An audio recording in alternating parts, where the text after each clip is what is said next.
BBA, BCA, BCom computer కోర్సులో 100% placement లభించే ఏకైక డిగ్రీ కాలేజ్ కూకట్పల్లిలోని I3 డిగ్రీ కాలేజ్ 8367215215.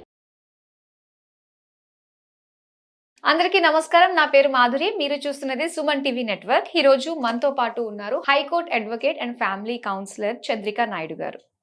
నమస్కారం అండి. నమస్తే. చంద్రిక గారు, ఈ మధ్య బాగా చర్చనీయాంశమైన అంశం వచ్చేసి వక్త్ బిల్ గురించి. సో అది రాజ్యసభలో, లోక్సభలో కూడా బిల్ పాస్ అయింది అని చెప్పేసి అంటున్నారు. అయితే ఇందులో అమెండ్మెంట్స్ కొత్తగా చేర్చారు కాబట్టి ఇవి ఎలా ఉండబోతున్నాయి, దీనివల్ల ఎవరికైనా అగైనెస్ట్ గా ఉన్నారా దీనివల్ల అన్నది తెలుసుకోవాలనుకుంటున్నామండి. వక్త్ బోర్డు వల్ల చాలా మంది నష్టం అయితే జరిగింది. ఇన్ని సంవత్సరాల నుంచి మనకు చాలా నష్టం జరిగింది. ఓకే, ఎవరు బాధపడుతున్నారు అని అడిగారు. దానికి కొంచెం ఆన్సర్ చెప్తాను. అసదుద్దీన్ ఓవైసీ లాంటి ల్యాండ్ లార్డ్స్ బాధపడుతున్నారు. ఓహో, ఓకే, కామన్గా మిడిల్ క్లాస్, లోయర్ మిడిల్ క్లాస్లో ఉన్న ముస్లిమ్స్ ఎవ్వరూ బాధపడట్లేదు. ఓకేనా? ఎందుకు అంటే ఈ వక్త్ బోర్డు ఏదైతే ఫామ్ చేశారో అది మొత్తం కొంతమంది ముస్లిం పెద్దల చేతిలోనే ఉంది. వాళ్ళు మాత్రమే దాన్ని ఆర్గనైజ్ చేస్తున్నారు. వాళ్ళ కంట్రోల్లోనే ఆ ఫండింగ్ కానీ, ఆ ల్యాండ్స్ కానీ, దానిలో ఉన్న బిల్డింగ్స్ కానీ ఉన్నాయి. ఓకే, వాళ్ళకి నచ్చిన వాళ్ళకి ఇస్తారు, నచ్చని వాళ్ళకి ఇవ్వరు. నిజంగా అది ఎవరికైతే అవసరమో వాళ్ళకి ఎలాంటి బెనిఫిట్ ఈ వక్త్ బోర్డు వల్ల జరగల ఇన్ని సంవత్సరాలు. అసలు ఈ వక్త్ బోర్డు ఎలా ఫామ్ అయింది అని మాట్లాడుకుంటే, ఇది అల్లా పేరిట ముస్లిమ్స్ దానం చేస్తారు. వాళ్ళ సంపాదనలో కానీ, లేదు వాళ్ళ ఆస్తి మొత్తం కానీ, లేదు వాళ్ళకి వారసులు లేకపోతే దాన్ని వక్త్కి ఇస్తారు. వక్త్ మీన్స్ ఇట్ గివ్స్ టు అల్లా. అల్లాకి మాత్రమే ఇస్తారు. ఇట్ వాజ్ నాట్ రివకబుల్, అంటే మళ్ళీ తిరిగి తీసుకోవటానికి లేదు. ఇప్పుడు నేను నా జీవితంలో సంపాదించిన సంపాదన అంతా నేను గనక వక్తకి ఇస్తే, నేను బతుకుండగా ఇచ్చాను, నాకు ఏదన్నా కష్టం వస్తే మళ్ళీ అది తిరిగి తీసుకోవటానికి నాకు ఎలాంటి హక్కు లేదు. ఓకే, అంటే వన్స్ వక్తకి ఇచ్చిన ల్యాండ్ కానీ, ప్రాపర్టీ కానీ, ఏదైనా సరే అది విశ్వం అంతం అవటంతోటే అంతమవుతుంది తప్ప అది మళ్ళీ మనం తిరిగి తీసుకోవటానికి ఎలాంటి హక్కు లేదు. దానిని వక్త్ ల్యాండ్ అని అంటాం, ఆర్ వక్త్ బోర్డ్ అంటాం. ఓకే, ఇవన్నీ ఇదివరకు చిన్నగా ఉండేవి. ఓకే, దీన్నంతా బ్రిటిష్ గవర్నమెంట్ ఒక బోర్డు లాగా ఫామ్ చేసి, దానికి కూడా ముస్లిమ్సే ఆ బ్రిటిష్ గవర్నమెంట్ దగ్గరికి వెళ్ళి వాళ్ళని రిక్వెస్ట్ చేశారు, ఒక బోర్డు లాగా ఫామ్ చేయండి, దానివల్ల మేము మా మతానికి సంబంధించిన మదర్సాలను కానివ్వండి, ఖబరస్థాన్లను కానివ్వండి, లేదు మా మసీదులు కానివ్వండి, లేదు మాలో ఉన్న కొంత పేదవాళ్ళకి కానివ్వండి, మేము ఉపయోగపడే విషయాలను మేము చూసుకుంటాము. ఒక బోర్డు ఉంటే ఆ బోర్డు ద్వారా ఇవన్నీ ఈజీగా చేయొచ్చు అవును అనే ఉద్దేశంతో అడిగితే, at the time of British rulers వాళ్ళు దీన్ని ఫామ్ చేశారు. అప్రాక్సిమేట్లీ 1919 ఆ 1918 రఫ్లీ ఆ 2 yearsలోనే ఈ వక్త్ బోర్డ్ అనేది ఫామ్ అయింది. ఓకే, అక్కడి నుంచి దానిలో ఏదైతే ఈ ప్రాపర్టీస్ యాడ్ ఆన్ అవుతూనే వస్తున్నాయి, అదంతా జరుగుతుంది. At the time of independence Pakistan ఎందుకు డివైడ్ అయింది ఇండియా నుంచి? Religious purpose. అవునా? అంటే ముస్లిమ్స్ అందరూ అటు వెళ్ళేటట్లు, హిందువులు ఇటు వచ్చేటట్లు. మన హిందూ ధర్మంలో ఏముంది? ఎదుటి వాళ్ళని ప్రేమించండి, వాళ్ళ మంచి కోరండి అని ఉంటుంది. అఫ్ కోర్స్ ఏ మతంలోనైనా అదే ఉంటుంది. ఓకే, కానీ మన వాళ్ళు ఎక్కువగా నమ్ముతాం, కర్మ సిద్ధాంతాన్ని మనం నమ్ముతాం. మనం మంచి చేస్తే మంచి వస్తుంది, చెడు చేస్తే చెడు వస్తుంది అని. అవును కదా? పాకిస్తాన్లో ఉన్న హిందూస్ అందరూ ఏం చేశారంటే, అక్కడ వాళ్ళ ప్రాపర్టీని, వాళ్ళ ఎసెట్స్ని ఇండియా నుంచి పాకిస్తాన్ వచ్చే ముస్లిమ్స్కి ఇచ్చేశారు. ఓకే, మరి అప్పుడు ఇక్కడ ముస్లిమ్స్కి ఉన్న ప్రాపర్టీస్ కానీ, ఎసెట్స్ కానీ ఎవరికి ఇవ్వాలి? పాకిస్తాన్ నుంచి వచ్చే వాళ్ళకే కదా ఇవ్వాలి. వాళ్ళు అలా చేయకుండా వక్త్కి ఇచ్చేశారు. వక్త్ బోర్డుకి ఇచ్చేశారు. అంటే వాళ్ళు మళ్ళీ ఇంకా తిరిగి రాము, ఇంకా అవసరం లేదు అనుకున్నట్టుగా వాళ్ళు వాళ్ళకి ఇప్పుడు మన వాళ్ళు కూడా అంతే కదా. ఇప్పుడు హిందూస్ అక్కడి నుంచి ఇటు వచ్చేసారా, మరి అక్కడ అప్పుడు టెంపుల్స్ ఉన్నాయి, టెంపుల్స్ కి ఇవ్వచ్చు కదా, అవును. వాళ్ళు అలా ఇవ్వలా. ఓకే. ఇండియా నుంచి వెళుతున్న ముస్లిమ్స్ కి ఇచ్చారు. ఓహో, ఓకే, అర్థమైందా? అవును.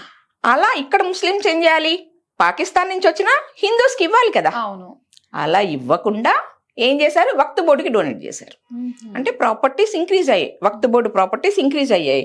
అక్కడి నుంచి వచ్చిన హిందువులు కూలీ నాలి చేసుకుంటూ స్లోగా వాళ్ళు డెవలప్ అయ్యారే తప్ప వాళ్ళకి ముస్లిమ్స్ ఒక్క రూపాయి ప్రాపర్టీ ఇవ్వలేదు. అట్లీస్ట్ వాళ్ళు అక్కడ తీసుకున్నారు, అవును, మినిమం అదన్నా ఉండాలి కదా, అది కూడా లేదనమాట వాళ్ళకి. అంటే చూస్తుంటే చాలా అన్యాయంగా, అవసరం లేదన్నట్టుగానే అన్యాయమే ఇది. నేను చాలా మంది ముస్లిమ్స్ నేను చూశానమ్మా. అఫ్ కోర్స్ దీని కింద కూడా మళ్ళీ కామెంట్లు వస్తాయి. ఈ కామెంట్స్ నేను ఆల్రెడీ ఫేస్ చేశా. ఏంటి అంటే వాళ్ళు ఇండియన్స్ అని చెప్పుకోవడానికి ఇష్టపడరు, ముస్లిం అని చెప్పుకోవడానికి ఇష్టపడతారు. నేను ముస్లింని అని చెప్తారు, తర్వాత ఏ కంట్రీ అంటే ఇండియా అని చెప్తారు. ఆల్మోస్ట్ మనం ఏం చేస్తామంటే మన బొట్టు కట్టు చూస్తే హిందూస్ అని తెలుస్తుందిలే, ఇక్కడి నుంచి వేర్ ఆర్ యూ ఫ్రమ్ అంటే ఇండియా అని చెప్తాం. వాళ్ళు ఫస్ట్ వాళ్ళు అదే చెప్పుకుంటారు, వాళ్ళ రిలీజియన్ని వాళ్ళు ఎక్స్ప్లాయిడ్ చేసుకుంటారు. ఈవెన్ నువ్వు గమనించు, మనకిక్కడ క్రికెట్ పాకిస్తాన్ గెలిస్తే సంబరాలు చేసుకునేవాళ్ళు. అవునవును, విన్నాం కూడా ఇలాంటివి. అవునా? గాజాలో ఎక్కడో గొడవలు అయితే ఇక్కడ వీళ్ళు రాస్తారోకోలు చేస్తారు. అవునా? పక్కన బంగ్లాదేశ్ లో హిందువుల్ని కాల్చి చంపేస్తూ ఉంటే ఒక్కడన్నా మాట్లాడా? సరే, అది కూడా కాదమ్మా. పాత బస్తీల్లో ముస్లిమ్స్ ఎంత హీన స్థితిలో ఉంటారు, వాళ్ళకు సంబంధించి ఒక్క నాయకుడైనా వచ్చి ఫైట్ చేశాడా? మా ముస్లిమ్స్కి ఇళ్ళు కావాలని, మా ముస్లిమ్స్కి మంచి ఎడ్యుకేషన్ కావాలని, మా ముస్లిమ్స్ ఏదన్నా వ్యాపారం చేసుకుంటే లోన్స్ కావాలని ఏ రోజన్నా అడగగా విన్నామా మనం? అసదుద్దీన్ ఓవైసీ గారు ఏ రోజన్నా వీటి కోసం రోడ్డెక్కి ధర్నా చేశారా? లేదు. గాజాలో అల్లర్లు జరిగితే నీకెందుకు, పాలస్తీనాలో అల్లర్లు జరిగితే నీకెందుకు, పాకిస్తాన్ క్రికెట్ గెలిస్తే నీకెందుకు? వాళ్ళు ఎవరు నీకు వచ్చి ఏమి చెయ్యరు. నువ్వు ఇక్కడున్న వాళ్ళ ఓట్లతోనే నువ్వు గెలుస్తున్నావు, అంతే కదా. మరి నువ్వు ఇక్కడ వాళ్ళకి చేయాలి కదా. సరే, హిందూస్ కి చేయకు, ముస్లిమ్స్ కి నువ్వేం చేసావు? వాళ్ళకి నువ్వు చేసింది ఏం కనపడట్లా, అవునా? మరి ఇలాంటివన్నీ అరాచకాలు కొంతమంది ముస్లిం పెద్దలు అని చెప్పుకునే వాళ్ళు చేసే అరాచకాలని అరికట్టడానికే ఈ వక్త్ బిల్లు తీసుకొని వచ్చారు. ఓకే, దీనికి బీజం 1919లో బ్రిటిష్ గవర్నమెంట్ పెట్టింది. At the time of independence Waqf బోర్డుకి ఇంకా ప్రాపర్టీస్ యాడ్ ఆన్ అయ్యాయి, అది పెరుగుతూనే వచ్చింది. తర్వాత వీళ్ళకి సపోర్ట్గా ఎవరు? కాంగ్రెస్ వాళ్ళు. కంప్లీట్గా ముస్లిమ్స్ సపోర్టర్సే వాళ్ళు. హిందువులు ఎలా అయినా ఓట్లు వేస్తారు, వాళ్ళ ఓట్ల కోసం మనం ఏం చెయ్యక్కర్లేదు. ముస్లిమ్స్ ఓట్లు వేయాలి కాబట్టి మనం ముస్లిమ్స్కి ఫేవర్గా ఏదో ఒకటి చేయాలి కదా. కాబట్టి వాళ్ళు తీసుకొచ్చిన ప్రతి చట్టము వక్త్కి అనుకూలంగానే ఉంది.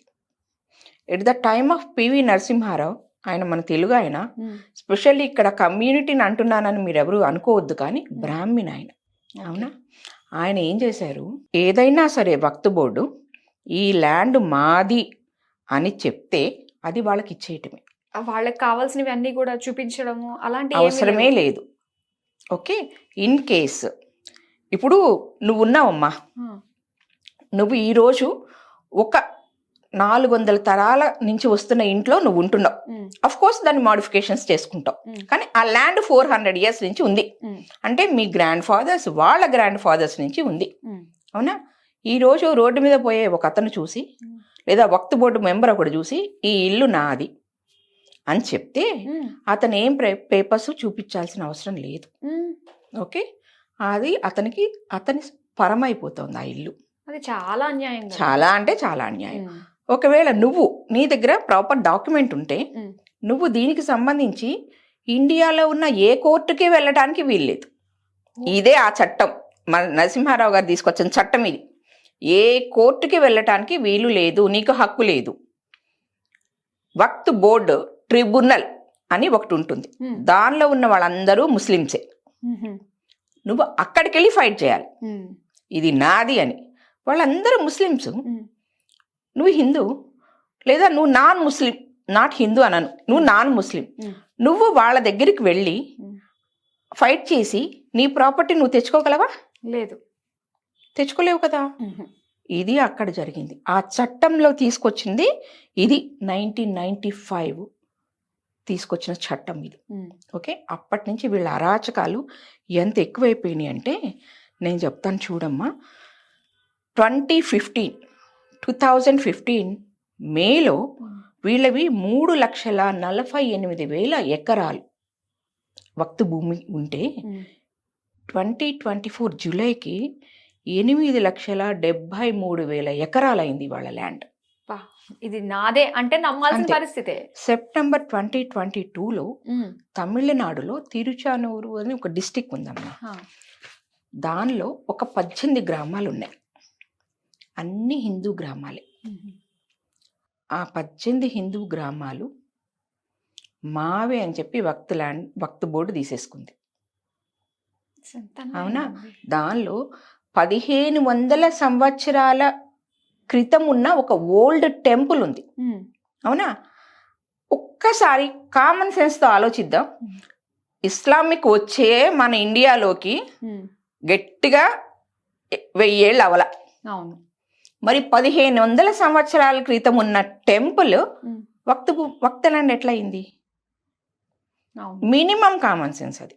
అవునా? అవును. మరి ఇవన్నీ అన్యాయాలు, అరాచకాలే కదా.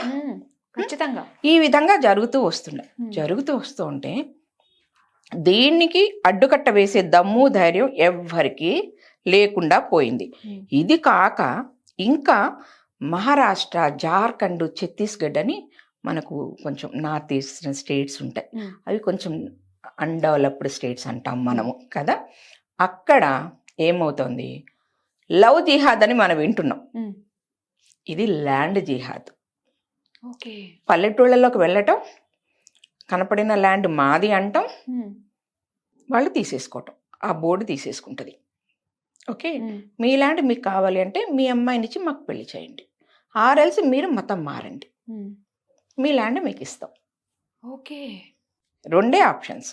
నెంబర్ 1, నువ్వు ల్యాండ్ అన్న ఇచ్చేయి మాకు, లేదు అంటే మా మతంలో కన్నా మారు, లేదు అంటే మాకు సంబంధించిన అబ్బాయిలకి మీ అమ్మాయిలని ఇస్తే అంతే. ముస్లిమ్స్లో ఇప్పుడు హిందూస్లో మనం నాన్ హిందూస్ని ఎవరైనా మ్యారేజ్ చేసుకుంటే మనం 2 మతాలని ఒక ఇంట్లో ఉండి వైఫ్ ఒకటి, హస్బెండ్ ఒకటి చేస్తారు. ఈవెన్ క్రిస్టియన్స్లో కాదులే, క్రిస్టియన్స్లో కూడా వాళ్ళు మారాలి.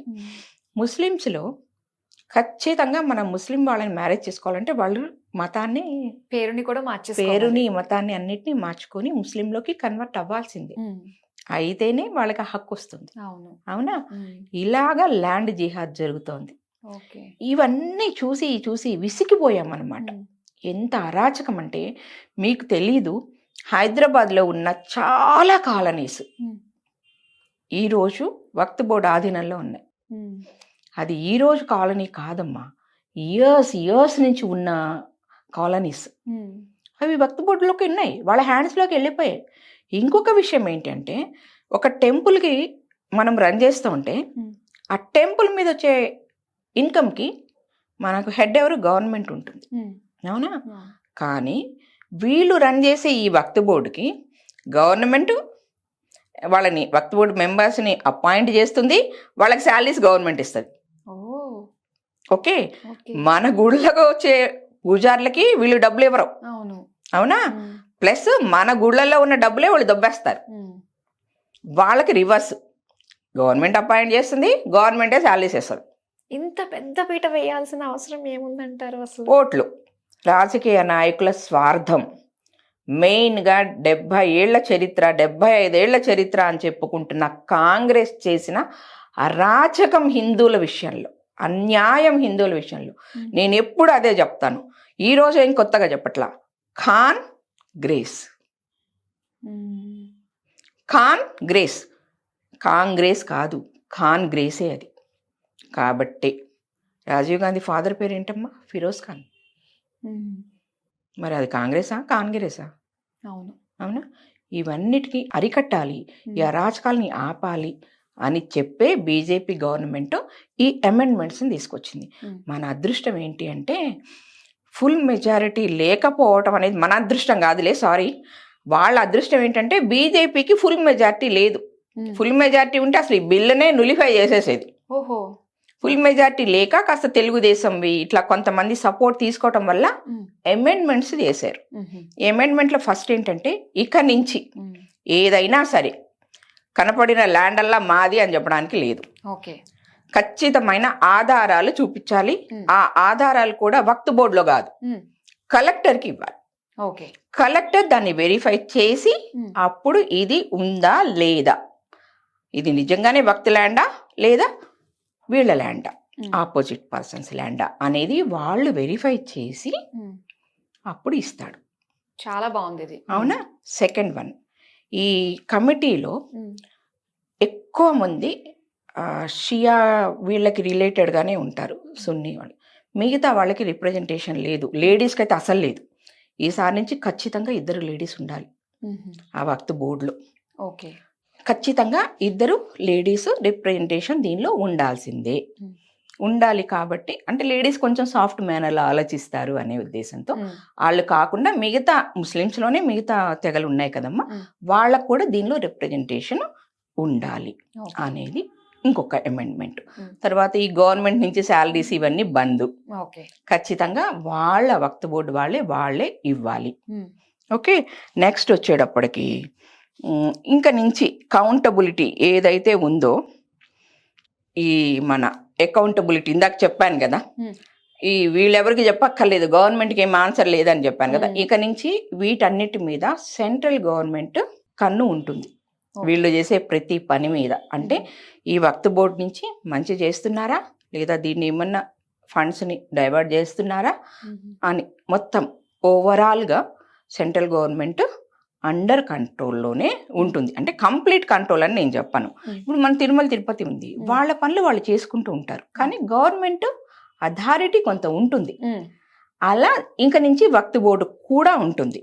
తర్వాత ఈ వక్త్ బోర్డు ఇన్ని సంవత్సరాల నుంచి, ఎగ్జాంపుల్ చెప్తాను, ఢిల్లీలో ప్రైమ్ ఏరియాలో ఉన్న 103 స్థలాలు వక్త్ బోర్డు అనేది తీసుకుంది. ఓకే. ఢిల్లీ మన క్యాపిటల్, అక్కడ మన హిందువుల నుంచి ఒక్కడు కూడా మనం తీసుకోలేదు. హిందువులు, క్రిస్టియన్స్, జైనులు ఈ సంథింగ్ ఉన్నారు కదా, అందరూ ఉన్నాం కదా, ఎవరికి ఏమీ ఇవ్వలేదు గవర్నమెంట్. కానీ వక్త్ బోర్డు మాత్రం 123 స్థలాలని, ప్లేసెస్ని అవి తీసుకుంది. దీనిలో ఉన్న మెయిన్ అమెండ్మెంట్ ఏంటి అంటే, అలా అన్యాయంగా without paper, without proving anything తీసుకున్నవన్నీ గవర్నమెంట్కి తిరిగి ఇచ్చేయాల్సిందే. సూపర్. దానివల్ల ఈరోజు అసదుద్దీన్ ఓవైసీ లాంటి వాళ్ళు అరుచుకొని గందరగోళం చేసి చించి పేపర్స్ చించేశాడు అతను. ఆ బిల్లు పేపర్స్ ఏం చేయలేక చించేసిన నష్టమేం లేదులే. కానీ సామాన్యుడు కూడా ఇది తప్పు కదా అని ఈజీగా గ్రహించ వాళ్ళందరూ హర్షం వ్యక్తం చేస్తున్నారా. ఓకే. అంటే 100 మంది ముస్లిమ్స్ ఉంటే ఇన్ని రోజులు ఈ ల్యాండ్ ఎవరి దగ్గర ఉంది? ఒక 10 మంది దగ్గరే ఉంది. నాట్ ఓన్లీ ల్యాండ్, ఈ వక్త్ బోర్డు అనేది ఒక 10 మంది చేతుల్లోనే ఉంది. ఓకే. ఈ 90 మందికి ఎలాంటి బెనిఫిట్ లేదు. ఇక నుంచి వస్తుంది, ఇక నుంచి ఖచ్చితంగా వస్తుంది. ఓకే. అది కాక ఆ ఇన్కమ్ ఉంటుంది. ఇక్కడ ఒక ఇవి కట్టారు, ఏమంటారమ్మా, ఏమైనా బిల్డింగ్స్ కట్టినా లేదా షాపింగ్ కాంప్లెక్స్లు కట్టినా 100 రూపాయలు రెంట్ అయితే 10 రూపాయలే వక్త్ బోర్డుకి కనిపిస్తుంది అక్కడ, మిగతా 90 రూపాయలు వీళ్ళ వెళ్ళిపోతాయి. ఇక నుంచి అలాంటి పరిస్థితి లేదు. కాబట్టి ఈ అమెండ్మెంట్ అందుకనే ఎలాంటి ప్రాబ్లం లేకుండా ఎవరు ఎన్ని గొడవలు చేసినా పాస్ అయింది లోక్సభలో అండ్ రాజ్యసభలో. ఇక్కడ మనం గమనించాల్సింది ఏంటంటే, నేను ఫస్ట్ నుంచి చెప్తున్నాను కదా, కాంగ్రెస్ అని, వాళ్ళకి హిందువులు అవసరంలా. ఏక నుంచి అయినా మనం కాస్త కళ్ళు తెరిస్తే మన జాతి బాగుపడుతుంది. ఎందుకంటే హిందువులకు ఉన్నది ఇదొకటేరా, ఇదొక్క దేశమే. అవునా. ముస్లిమ్స్కి 56 కంట్రీలు ఉన్నాయి తెలుసా, వరల్డ్ వైడ్. ఎక్కడ వక్త్ బోర్డు లేదు. ఈ అన్ని కంట్రీస్లో ఎక్కడ వక్త్ బోర్డు లేదమ్మా, మన ఇండియాలోనే ఉంది. ఓకే. ఇది చేసిన ఇన్నాళ్ళ మన నాన్ ముస్లిమ్స్కి జరిగిన అన్యాయాన్ని ఈ వక్త్ బిల్ అమెండ్మెంట్ యాక్ట్ వల్ల కాస్తన్న న్యాయం జరుగుతుంది అని మనం అనుకుందాం.